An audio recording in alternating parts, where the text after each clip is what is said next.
صادقون وكل الإطار.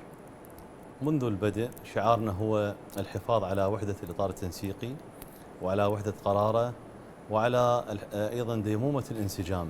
زين. ممكن تصير خلاف وجهات النظر هنا وهناك، ولكن في أمهات المسائل في القضايا الاستراتيجية لم يشاهد ولم يسمع أحد أن هناك خلافا يصل إلى حد التشظي والانشقاق. زين.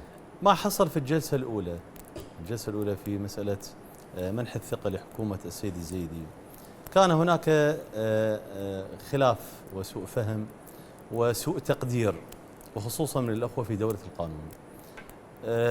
دولة القانون احنا بتقديرنا حجمهم وثقلهم الانتخابي والسياسي لا يؤهلهم أن يأخذوا وزارتين، خصوصا مع ملاحظة أن وزارة الداخلية باتفاق الإطار التنسيقي هي من حق رئيس الوزراء.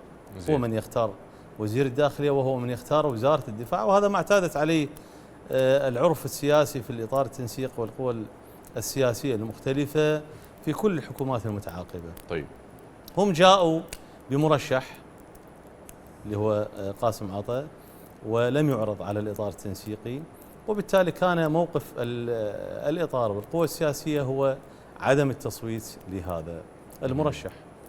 فماكو شيء يعني إذا نريد نخلي أسباب أنه عدم التصويت على وزير الداخلية قاسم عطا على أنه لم يعرض على الإطار أولا ومو استحقاق وليس استحقاق دولة القانون أبدا. من هذا الباب طبعا هو اتفاق الإطار التنسيقي والقوى السياسية في الفضاء الوطني أن يكون مرشح وزير الداخلية والدفاع لرئيس مجلس الوزراء، وهذا مو شيء جديد. زين، هذا بالنسبة لقاسم عطا. نعم. وزير التعليم ليش ما مر؟